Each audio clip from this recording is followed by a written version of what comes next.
All right, let's talk about some Monday Night Football action. Here's the issue with me talking about some Monday Night Football action. The game is literally going on right now as we speak. This will kind of tell you and gauge when I film this. It is currently 7-7 right now. 9:41 left in the second quarter. So you're not going to get any analysis from me from this game like you normally get after a Monday Night Football game. The issue is this, guys. Cincinnati Bengals not making the playoffs. Like I said, they wouldn't. The Dallas Cowboys are not making the playoffs. Not like I said they wouldn't, but they don't have Dak Prescott. I'm not going to break down this game. I was waiting to do this rant, to do this discussion, to have this argument with my listeners, with you, with the viewer, because I thought it was really interesting. There's been a lot of speculation, a lot of talk about Deion Sanders. Where will he go? Could Deion, I don't know, end up at Ohio State? Maybe. Makes more sense in the place that I'm thinking about right now.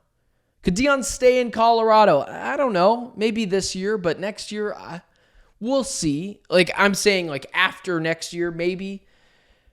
But it doesn't feel big enough for Deion. Could he go to Florida State? That sounds like the most plausible one. He's an alum of Florida State, and the shield of Florida State combined with Deion Sanders could just be a recipe for national title championship wins.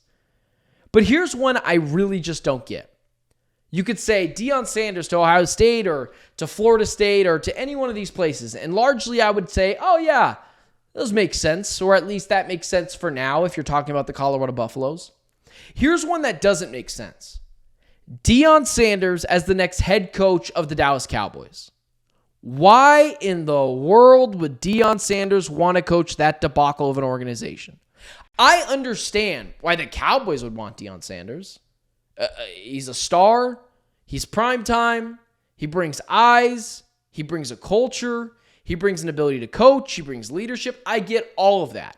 I understand why the Cowboys would want Deion Sanders. I'm not even saying that they should want Deion Sanders. I think they need someone else, maybe someone who could potentially show that they can develop a quarterback, whatever. It's neither here nor there. Let's get out of that argument of if the Cowboys should or should want Deion Sanders. Let's talk about this argument. Everyone is saying that the Cowboys, they should go hire Deion Sanders. Everyone. Let's go get Deion. Let's just make that happen. And my consistent response to that is, why would Deion want you? Why would Deion Sanders want to coach the Dallas Cowboys? They have a meddling owner. They don't have a history of winning over the last 25 years. They have a Dak Prescott quarterback that is uberly overpaid at $60 million a year. Micah Parsons is an elite defensive talent, but always a head case. And they have one primary offensive weapon in CeeDee Lamb. Why would he want to inherit that disaster? And it even leads me to this. Why would any head coach that has options want that disaster? But mainly Deion Sanders. If you have earned your stripes, if you are seen as one of the hotter end head coaches, the hot candidate head coach, why would you want to go fix a debacle that no one could fix in the last 25 years? This is a team that hasn't been to a conference championship game in 25 years, where you don't get to pick your quarterback, where you don't have any offensive weapons outside of CeeDee Lamb, and your defense is pretty much Swiss cheese outside of Micah Parsons, who at times can be a head case. So I understand. Let's get that out of the way. I understand why the Dallas Cowboys are like, bring on Deion Sanders. We would love primetime here. Yeah, I'm sure you would. But you're a tire fire. You're a disaster. You lack of talent. You have a lack of talent.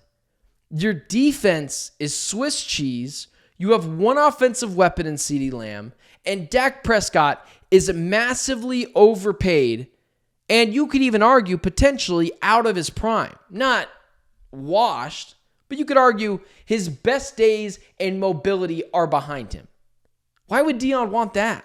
Outside of just giving him a blank check, which Jerry Jones is not prone to do, why would he do that? And I would argue it's not a great fit for the Cowboys. The Cowboys need to go get a Mike Vrabel. They need to go get someone that can build a culture of toughness, Get rid of this pretty boy football. Get rid of this brand of being America's team and being the flashy, glamour place to be. I would get out of the Deion Sanders business. One, because he shouldn't want you.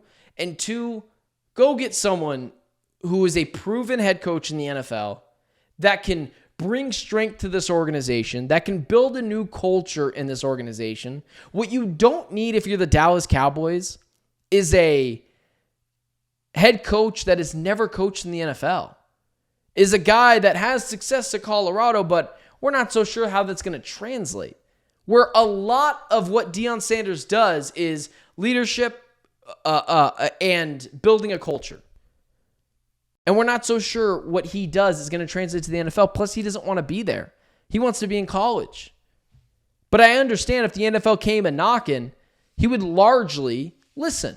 Who wouldn't? It's the NFL. There's 32 jobs. And then here's the other thing. Why would Deion want to go somewhere without his kid? None of it makes any sense. None of it makes any sense.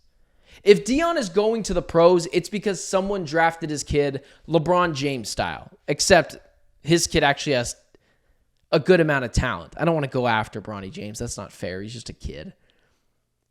But it's true. This Dallas Cowboys team has nothing.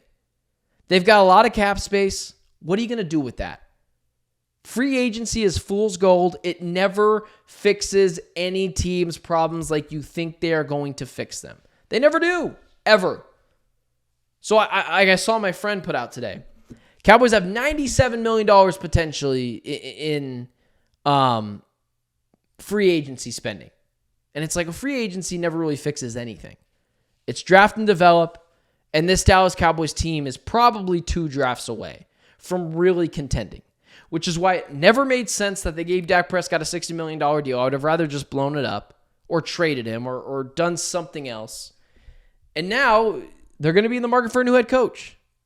And I don't see them getting Ben Johnson, and I don't see them getting Bill Belichick, which I don't understand because Bill Belichick is an older head coach who is looking to win now, and the Dallas Cowboys are not there yet. Vrabel feels fitting, and I'm sure there's someone else out there that will get a potential ask at the job. And not to mention, I don't think Jerry Jones would ever do it. He does not want to be outshined by a head coach. And the star power of Deion Sanders compared to the star power of Jerry Jones is like Deion Sanders being Starbucks and Jerry Jones would be a coffee bean. That's what he would be compared to Deion Sanders. And I don't see why he'd want it. Deion Sanders and the Dallas Cowboys makes no sense for all the reasons that I just listed. And so that's kind of where I'm at on that. And although I don't have direct analysis of this Bengals Dallas Cowboys game at this point, the Cowboys are up 10-7 on the Bengals. It really couldn't matter less. These Monday Night Football games have been horrendous because we continue to just put big markets on. But I guess it gets a big TV rating because a lot of people are Cowboys fans for God knows what reason. But that's why you're not getting that sort of analysis tonight. This game doesn't matter. It doesn't have any implications. If anything, both teams should be trying to lose this game. But that was the story I wanted to get after. Deion Sanders potentially to the Dallas Cowboys, it doesn't make any sense. And I don't understand why Deion would ever listen to that. And I understand maybe he feels like he owes Jerry Jones a meeting or an interview, but Jerry's never going to let a guy outshine him. Never will let a guy outshine him, ever. So for all those reasons, it doesn't make any sense. And and the pairing of the Dallas Cowboys and Deion Sanders at some point is nothing more than a fanboy pipe dream.